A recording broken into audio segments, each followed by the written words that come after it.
여러분 안녕하십니까? YTN 시청자를 위한 옴부즈만 프로그램 시청자의 눈입니다.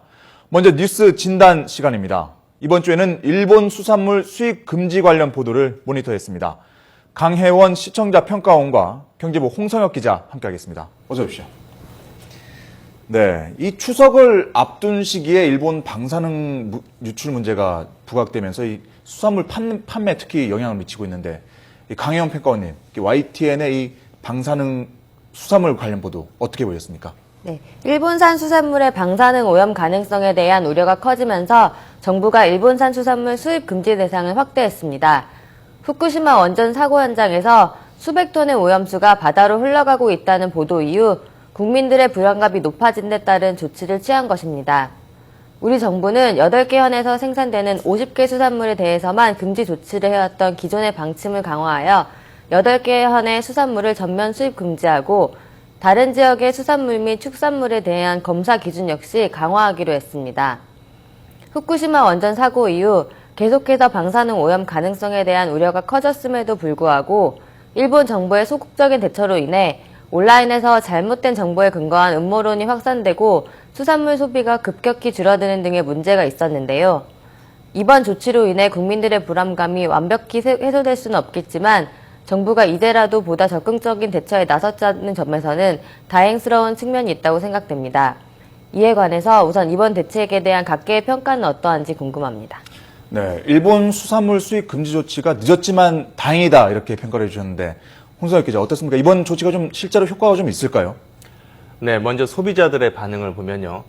정부의 대책이 지난주 월요일 날부터 시행에 들어가긴 했지만은 여전히 불안감을 완전히 해소하기에는 다소 부족하다. 이런 반응이 많습니다.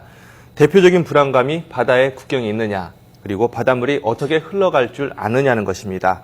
후쿠시마 원전 사고가 난 게 2011년 3월입니다.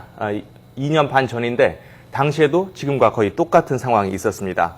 수산물 소비가 급감하고 정부가 일본산 수산물 수입 금지 조치를 발표하고 대형마트 수산물 코너에는 휴대용 방사능 측정기가 등장했습니다. 하지만 소비가 되살아나기까지는 상당한 시간이 걸렸습니다. 일본 8개 현에서 나는 수산물 수입을 전면 금지한다고 해서 당장 소비가 살아나지는 않을 것으로 보입니다. 결국 시간이 지나고 일본 원전 방사능 오염수 문제가 더 이상 확산되지 않을 때 자연스럽게 수산물 소비가 회복될 것으로 보입니다. 다음으로는 상인과 어민들의 반응인데요. 정부와 언론에 대한 불신 그리고 원망이 상당합니다. 일단 정부에서 초기에 발빠른 대응을 했더라면 수산물에 대한 우려감이 이렇게까지 퍼지지는 않았을 거라는 것입니다. 이 문제가 불거진 게 지난달 중순 무렵입니다.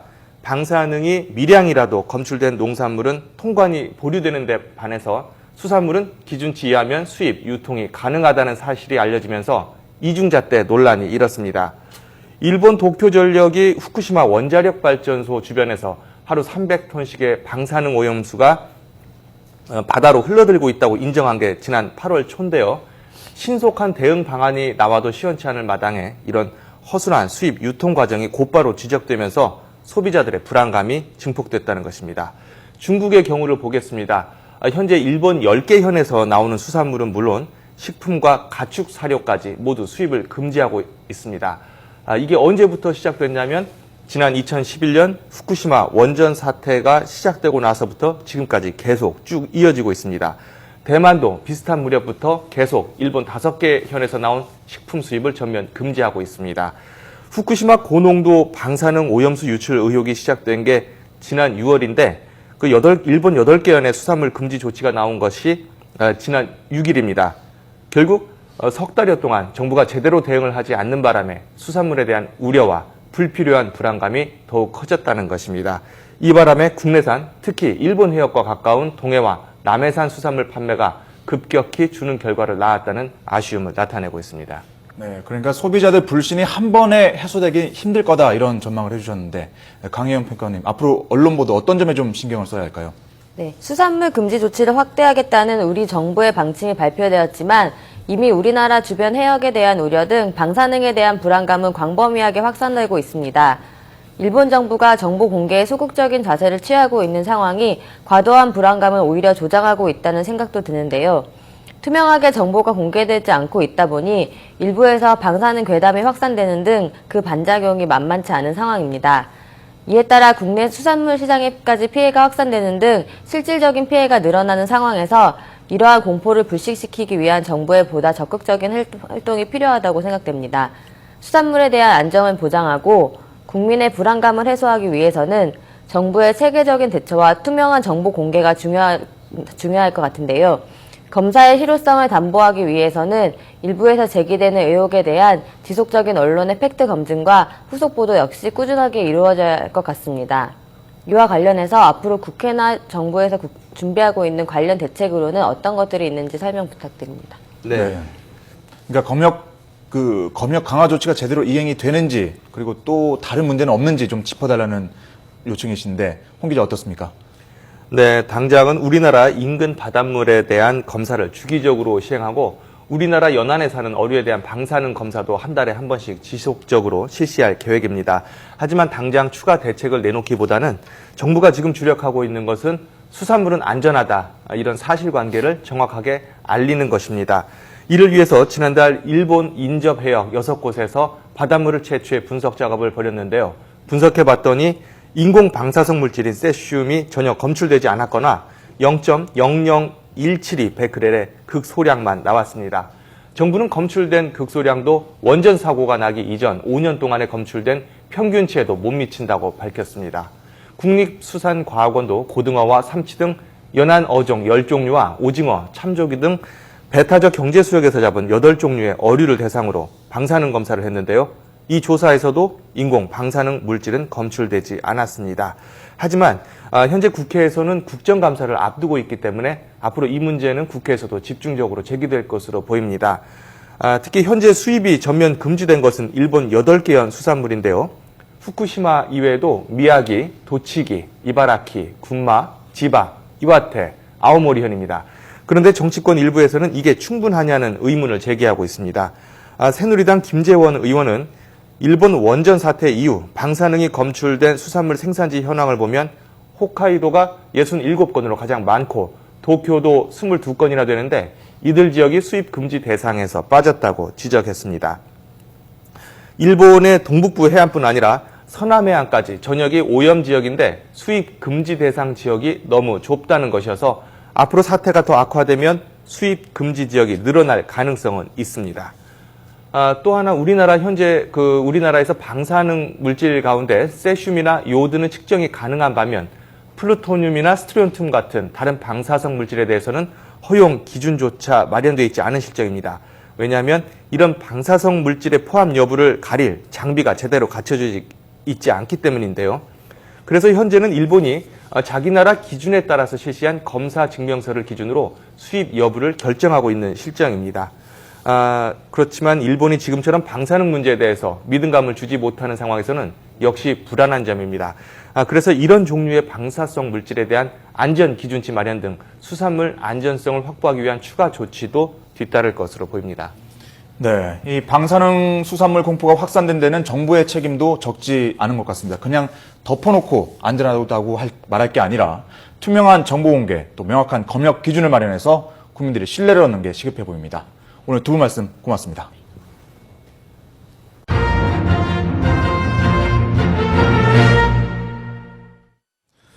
이번에는 시청자들께서 직접 만든 프로그램을 소개하는 시간입니다. 경찰청에서 학교폭력 없는 행복한 학교 만들기 UCC 공모전을 열었는데요. 여기서 동상을 받은 작품 함께 보시겠습니다.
지상파 DMB 채널인 YTN DMB 프로그램을 평가하는 내가 본 마이TN 순서입니다. 이번 주에는 박상원의 YN 하우에 대한 김효정 평가원의 의견 들어보시겠습니다. 안녕하세요. 마이TN 시청자평가원 김효정입니다. 뉴스를 보다 보면 때로 조금 더 자세히 알려주면 좋겠다 싶은 뉴스를 만날 때가 있습니다. 방송 뉴스는 길어야 2, 3분인데 그것만 보고서는 무슨 소리인지 잘 모르겠는 경우도 있고 후속 상황이 궁금해지는 뉴스들도 있기 때문인데요. 그런 뉴스들은 심층 취재 프로그램에서 다시 다루어지곤 합니다. 심도 있는 취재와 풍부한 사례로 시청자들의 궁금을 해소시켜주고 드러난 현상뿐 아니라 원인과 결과, 향후 대책과 전망까지 짚어줌으로써 시청자들의 관심과 주의를 환기시키는 게 그런 프로그램의 역할인데요. 마이TN에서는 박상원의 YN 하우가 그 대표적인 예입니다.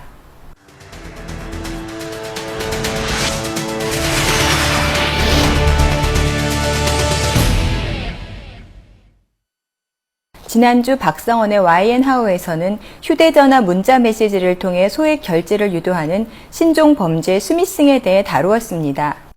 해킹, 피싱, 파밍에 이어 최근 문자메시지 SMS와 피싱의 합성어인 스미싱이라는 신종 금융사기까지 등장했다니 긴장하지 않을 수 없는데요.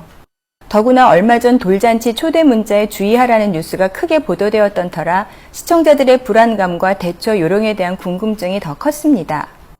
그만큼 시의적절한 주제 선택이 돋보였는데요. 휴대전화를 통해 교묘하게 이루어지는 소액 결제 사기 유형에 대해 짚어주었고 예방법에 대해 소상히 알려주면 물론 피해를 당한 후 신고와 대처 방법까지 알려주어 유용한 정보가 되었습니다.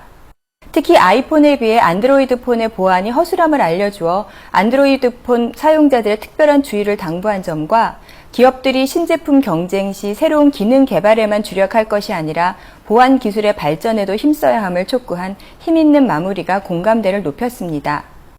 국내 스마트폰 사용 인구가 3천만 명이라고 하니 날로 수법이 진화하는 금융사기 피해에 대해 경각심을 일깨우는 건 아무리 강조해도 지나치지 않을 텐데요. 모르는 게 약이 아니라 모르면 속절없이 당하는 세상이 돼버린 지금의 우리에게 박상원의 YN 하우가 든든한 지킴이의 역할을 했다고 평가할 수 있겠습니다. 박상원의 YN 하우는 이날 중남미 국가 엘살바도르를 시작으로 과학 한류의 중남미 확산을 기대하는 소식도 다뤘는데요. 엘살바도르의 교육 원조 사업으로 전파한 한국의 뇌 교육 프로그램이 학교 폭력과 학업 의욕 저하에 시달리던 현지 학생들에게 괄목할 만한 성과를 내고 있다는 소식이었습니다. 낙후된 국가에 학교를 지어주거나 기자재를 원조해주던 방식에서 교육 방법을 전파하는 방식으로 진일보한 교육 원조 사업이라는 점에서 시사점이 컸는데요. 이와 함께 박상원의 YN 하우에서 전에 소개했던 개발도상국의 과학 콘텐츠를 무상으로 제공하는 K-사이언스 프로젝트를 엘살바도르에도 무상 공급하기로 했다고 전해 K-사이언스 프로젝트 그 후에 대한 책임감 있는 후속 취재도 돋보였습니다. 다만 이날 내용이 한국을 방문한 엘살바도르의 한 교장 선생님의 동선을 따라다니며 단선적으로 구성되었다는 점은 아쉬웠는데요. 한국에서 원조한 뇌 교육 프로그램이 현지 학생들을 어떻게 변화시켰는지 현지 화면이나 보고 자료를 통해 소개한 것이 아니라 방한한 교장 선생님의 입을 통해서만 전달되어 충분한 설득력을 얻는 데는 다소 모자람이 있었습니다. 또 과학 한류의 중남미 확산 기대감도 그 교장 선생님이 다른 중남미 국가에도 K-사이언스 프로젝트가 퍼지도록 노력하겠다고 한 약속이 전부라 사실 그 근거가 빈약했는데요. K-사이언스 프로젝트가 YTN 사이언스와 유네스코가 공동으로 진행하는 작업이라고 해서 성과를 성급하게 예견하는 것은 다소 신중하지 못한 접근이 아니었나 생각됩니다. 엘살바도르에서 K-사이언스 프로젝트가 어떤 성과를 내고 있는지 후속 취재로 보완하는 것도 고려해 볼 만한 것 같습니다. 박상원의 YN 하우가 지난 1년 반 동안 시청자와 함께 호흡할 수 있었던 비결은 맞춤한 시점에 꼭 필요한 정보를 시청자의 눈높이에 맞춰 전달한 때문이 아닐까 싶습니다. 지난 시간 동안 코너를 보완하고 출연자들을 변화시켜가면서 프로그램의 색깔을 지키기 위해 노력해 왔는데요. 초심을 잃지 않고 더 나은 프로그램을 위해 묵묵히 나아가는 박상원의 YN 하우를 지켜보겠습니다.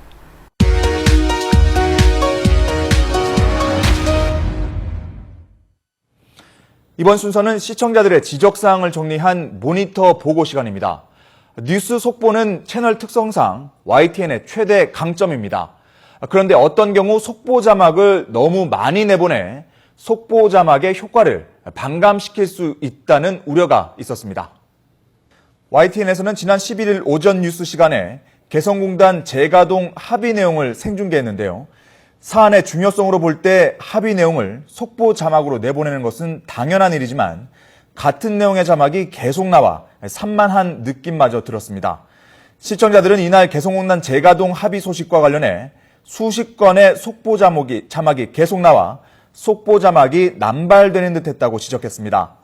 앞서 지난 6일 일본 후쿠시마 등 8개현의 수산물 전면 수입 금지하기로 한 내용을 생중계할 때도 수십 건의 속보 자막을 내보냈습니다. 앞으로는 속보 자막 본래의 취지에 맞도록 시간을 다투는 긴박한 뉴스거나 발표 시 핵심 내용만을 가려 자막을 내보냈으면 좋겠습니다. 지난주에는 성남 보호관찰소 이전 문제가 이목을 끌었는데요. YTN에서는 지난 10일 성남 보호관찰소 분당 이전이 백지화됐다는 소식을 전했습니다. 그런데 보호관찰소가 도대체 어떤 곳이기에 곳곳에서 반대하는지 궁금한데 정작 리포트 내용에 보호관찰소에 대한 설명이 없었습니다. 같은 날 한국과 베트남이 내년까지 높은 수준의 FTA, 자유무역협정을 체결하기로 했다는 뉴스를 내보냈는데요. 높은 수준의 FTA라고 막연하게 보도할 뿐 이것이 다른 나라 FTA와 다른 점이 무엇인지 알 수 없어 아쉬웠다는 시청자 지적이 있었습니다. 또 11일에는 애플이 저가 스마트폰을 시장에 내놓았다는 소식을 전했는데 이 뉴스에서는 소비자들에게 가장 중요한 가격 정보가 빠졌습니다. 지난 10일 YTN에서는 전두환 전 대통령 일가의 추징금 완납 결정과 검찰 수사 방향에 대해 전문가와 대담을 했는데요.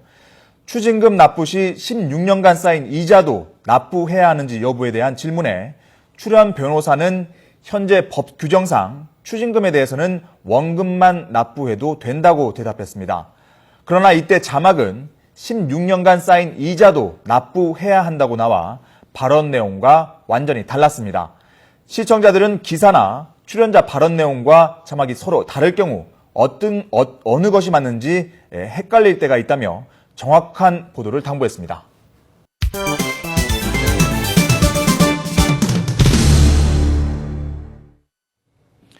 언론 전문가로부터 우리 언론의 문제점과 발전 방향 등을 들어보는 매체 비평 시간입니다.